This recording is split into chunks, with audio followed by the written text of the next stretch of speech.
Dakar. Le marché aux fleurs. Si l'amour pose des problèmes aux hommes et aux femmes, il en pose aussi aux plantes. Entendons-nous. Il y a des plantes mâles et des plantes femelles, et bien plus encore, dans 80% des cas, des plantes hermaphrodites. Mais il n'y a pas de comportement sexuel de l'individu tout entier. Les plantes n'ayant pas de cerveau, elles ne s'aiment pas. Ce sont leurs cellules sexuelles qui s'aiment. Pas de fantasmes, pas de problème de couple, pas de tabou sexuel chez les plantes. Mais il reste qu'elles ont le même besoin que nous de se reproduire. C'est ce qui leur fait dépenser des trésors d'imagination. Il faut de temps en temps se souvenir que lorsqu'on offre une fleur, on offre l'appareil sexuel d'un individu végétal.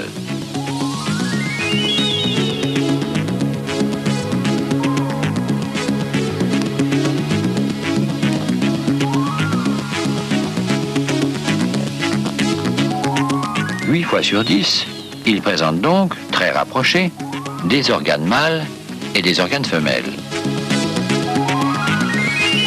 Ce qui ne simplifie pas les choses, bien au contraire.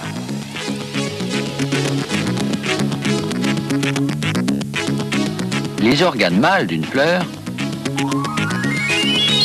ce sont les étamines. À leurs extrémités, ces petits renflements jaunes, ce sont les anthères, chargés de pollen. Quant à l'organe femelle, c'est le pistil, formé d'ovaires. Le pollen est reçu sur une antenne qui surmonte les ovaires, c'est le stigmate. Il est souvent brandi au bout d'un petit mât qu'on appelle le style.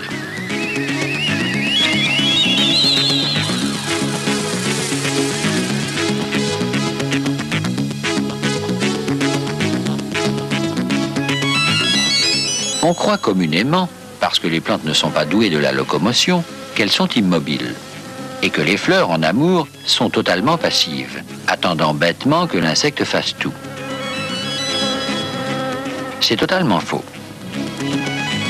Les fleurs ont admis un principe. Aide-toi, l'insecte t'aidera.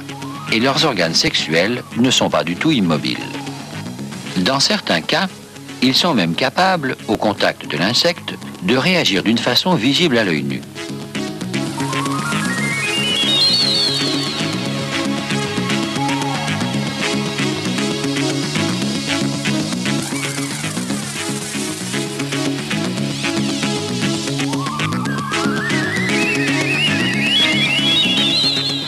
L'hélianthème des Apennins est une fleur commune des jardins. Ces organes mâles, qui doivent donc livrer leur pollen à l'insecte, réagissent dès que celui-ci les touche. À peine effleurée, une étamine s'écarte vers l'extérieur. La zone sensible est située à la base des étamines, juste là où la patte d'un insecte peut se poser. Il faut un bon quart d'heure avant que l'étamine touchée retrouve sa position normale.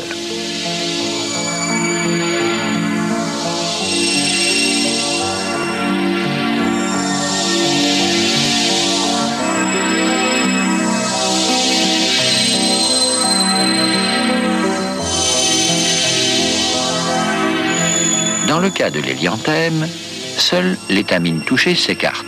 Les autres ne bougent pas.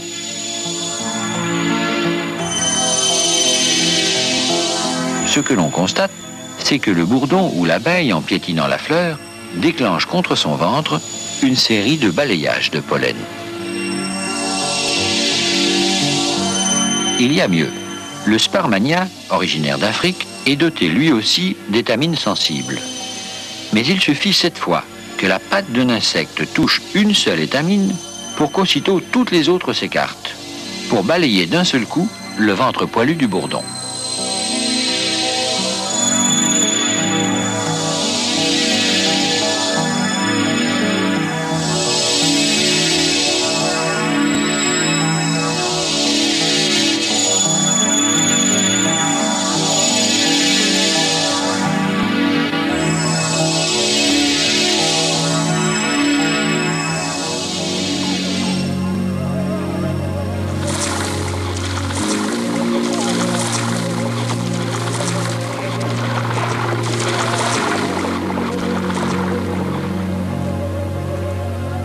Mais il ne faudrait pas croire qu'en amour, chez les fleurs, les décisions soient du côté des mâles.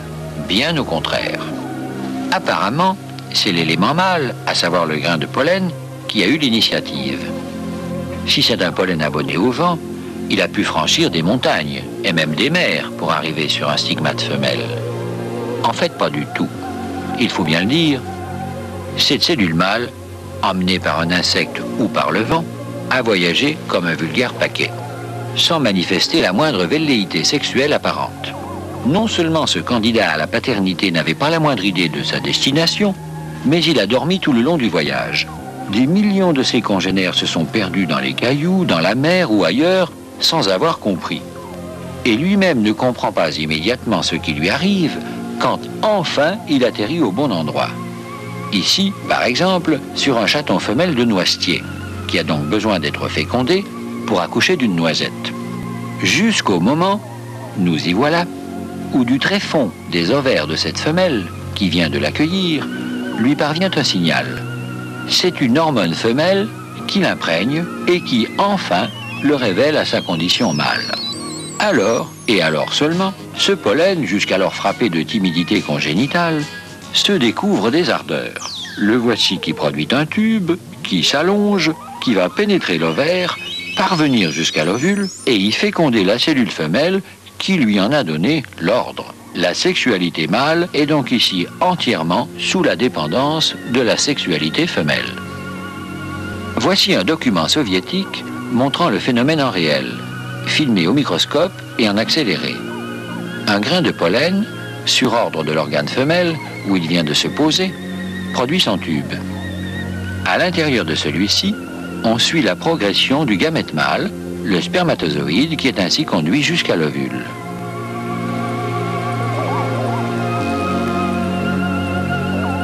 Quant à l'ardeur du pollen à émettre son tube, elle est très variable.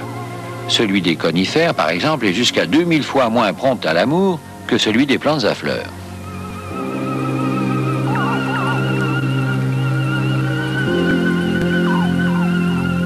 Et voici, pourquoi pas chez les plantes, le pollen transsexuel. C'est celui des jacinthes qu'on force l'hiver. Il lui arrive de changer de sexe en route et de donner une cellule femelle, parfaitement fécondable. Certaines plantes sont capables d'avoir des enfants sans le secours de la semence mâle. Ainsi, les bananes, les ananas forment des fruits sans l'intervention de pollen, grâce à des phénomènes hormonaux naturels ou provoqués par l'homme. Voilà pourquoi vous n'y trouverez pas de pépins. Et ceci nous ramène à la règle générale du monde végétal, qui est bel et bien le matriarcat. C'est la femelle qui domine. Observez sous les arbres au printemps. Chez les plantes, comme chez bon nombre d'animaux, dès la fécondation accomplie, le mâle disparaît. Les étamines fanent, les chatons mâles tombent des saules, des peupliers, des noisetiers. C'est la grande débâcle des mâles devenus inutiles. La fleur s'est servie du pollen pour se faire un bébé. Un point, c'est tout. Elle l'élève toute seule.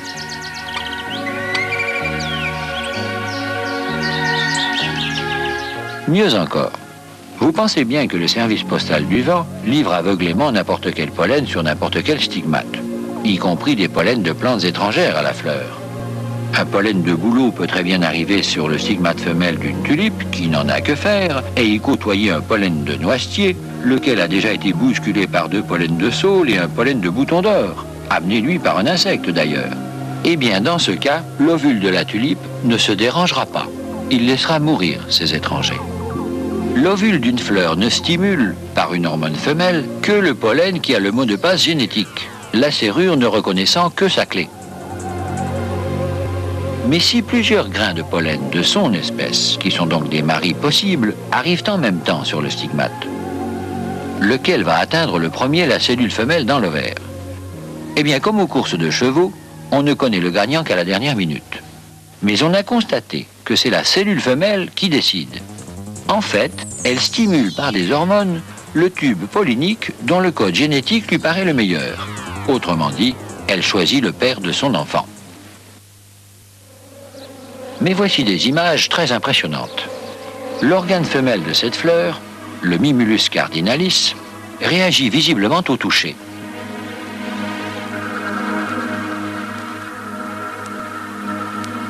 Comme si la fleur pensait « On touche mon organe femelle, donc c'est un insecte, il amène du pollen, je l'avale. » Et son organe femelle ne se rouvre pas avant 15 minutes. Ce n'est pas tout. Si l'on dépose sur le stigmate de cet autre mimulus du pollen d'une fleur qui lui est étrangère, il se referme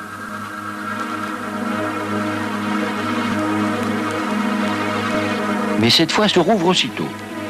Pollen étranger, refusé, comme un distributeur qui refuse une mauvaise carte de crédit. Maintenant, voici du pollen venant d'un autre mimulus, que la fleur veut. Cette fois, son stigmate reste fermé pendant un quart d'heure. La fleur a reconnu le pollen de son espèce.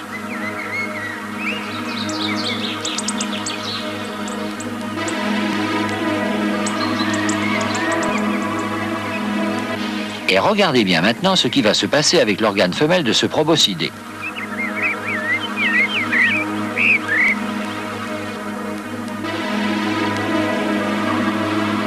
D'abord, on lui offre du bon pollen.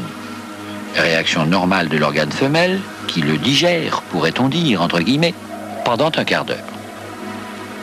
Et puis, vous allez voir la protestation, en quelque sorte, de cet organe femelle touché avec les organes mâles d'une fleur qui n'est pas de son espèce.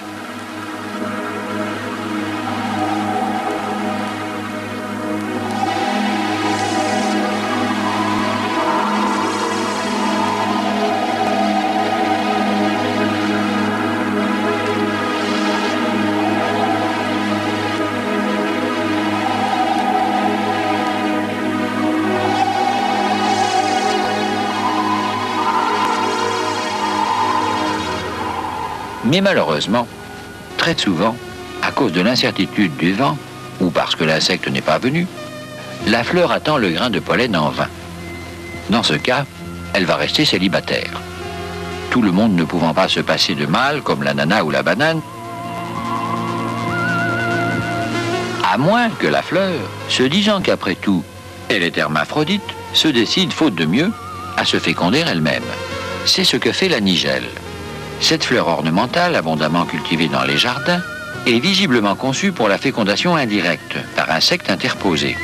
Voyez la preuve, les parties terminales de son pistil, réceptrices du pollen, sont situées très au-dessus des étamines. Son pollen ne peut donc pas tomber sur son propre pistil. La nigelle commence donc par attendre un pollen venu d'une autre nigelle, parce que les croisements, c'est toujours mieux. Mais rien ne vient. Alors, elle se résigne. Les organes femelles finissent par aller chercher le pollen de ses propres étamines.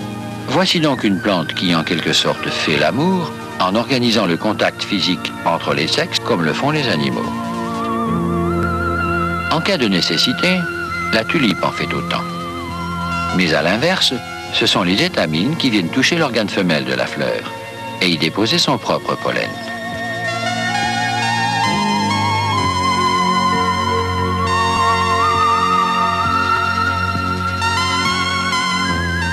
Quant au pissenlit, voici ce qu'il fait. Un pissenlit, c'est une composée, donc une réunion de petites fleurs tubulaires. Eh bien, sur chaque fleur tubulaire, le pollen est sur la tige et la partie femelle est en haut, sur le dessus de ces sortes de petits Y.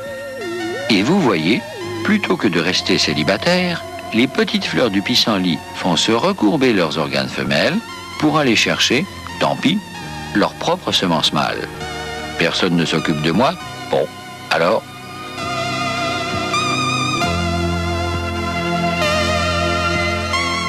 Mais alors, direz-vous, l'hermaphrodisme, au fond, c'est le rêve. Pourquoi toutes les fleurs n'en font-elles pas autant? Eh bien, parce que c'est pire que l'inceste. C'est le mariage avec soi-même, avec tous les risques de la consanguinité. Et la nature n'y tient pas du tout. Elle fait tout pour l'éviter.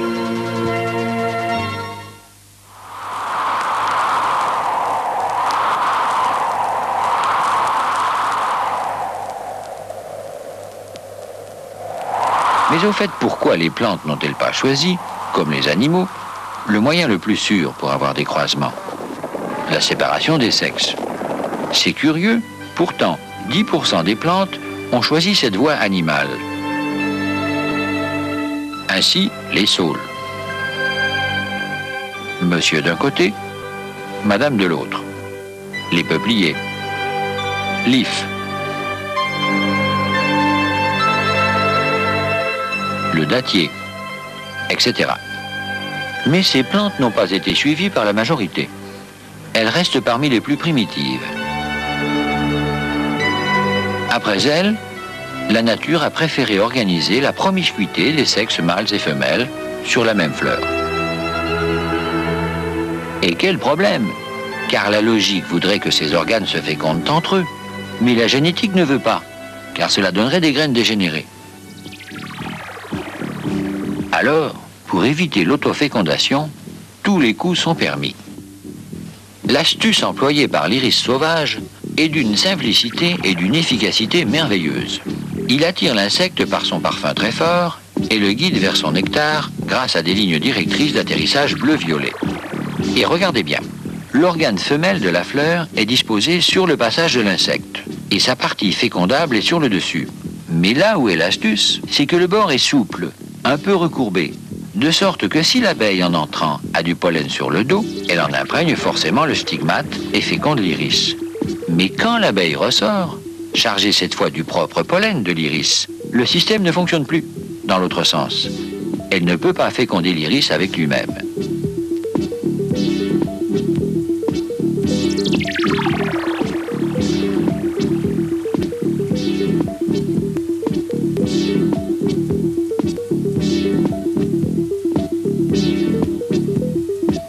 Quant aux étamines de l'iris qui ont déposé du pollen sur l'abeille, elles sont à l'intérieur, sous le pétale. Mais voici ce à quoi il fallait penser pour éviter l'autofécondation. Séparer les sexes dans le temps. Vous allez voir maintenant, grâce à l'utilisation de l'accéléré, comment des fleurs se débrouillent pour éviter que leurs étamines ne fécondent leur propre pistil. En effet, ces organes mâles que sont les étamines et ces organes femelles que sont les pistils sont si rapprochés sur les fleurs hermaphrodites que l'insecte, en venant piétiner le tout, ne manquerait pas de provoquer une autofécondation. Pour éviter ça, le truc consiste, pour beaucoup de fleurs, à sortir soit les filles d'abord, les garçons plus tard, soit le contraire. Les images que vous voyez montrent en quelques secondes ce qui se passe généralement en 24 ou 48 heures.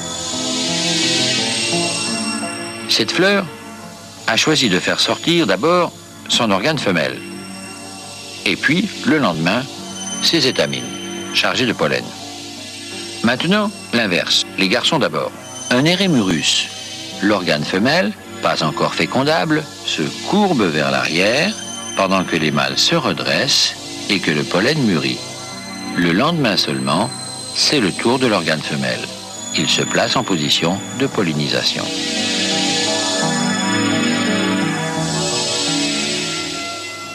Le cageophora. Premier jour.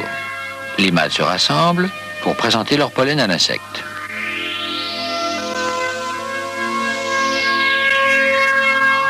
Deuxième jour. Disciplinés, ils s'écartent pour laisser surgir l'organe femelle. L'accélération du cinéma permet d'assister, dans la fleur de Ruta, à un curieux ballet des étamines. On dirait qu'elles jouent aux quilles. Elles se dressent chacune à leur tour, se heurtent en libérant leurs semences mâles, puis s'écartent.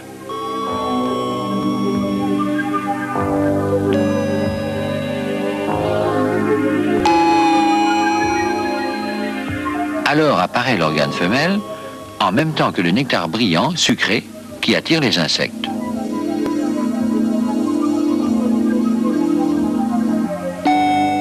Tout ceci dure en réalité 4 jours.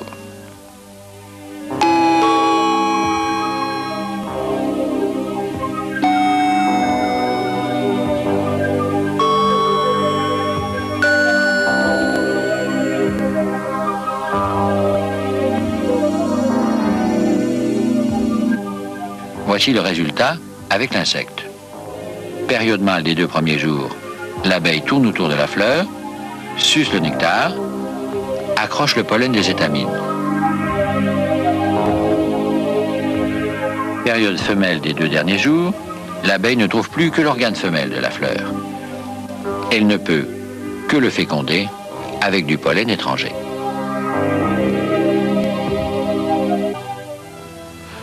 Finalement, de tout cela, on retire une impression de grande indécision. D'une part, la nature fait une règle générale de l'hermaphrodisme, en rapprochant dans la fleur les organes des 2 sexes, et en même temps, elle s'ingénie à éviter l'issue normale de cette stratégie, la fécondation de la fleur par elle-même, qu'elle semble condamner, mais sans l'interdire strictement. Que deviendrait la fleur, en effet, sans cet ultime recours?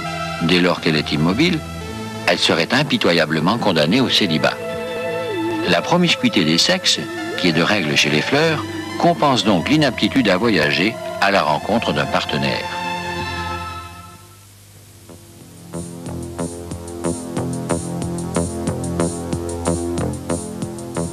La nature n'a pas fait, pour les plantes, le choix clair qu'elle a fait pour les animaux supérieurs et les humains.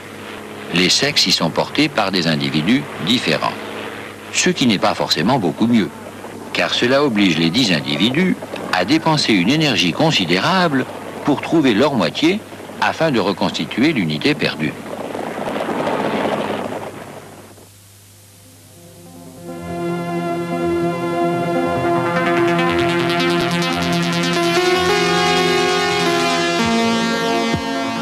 C'est une caractéristique du monde des fleurs que d'explorer tous les chemins possibles de la sexualité. Finalement, même sans cerveau, sans fantasme, sans tabou, le monde des plantes a au moins autant de problèmes sexuels que celui des hommes.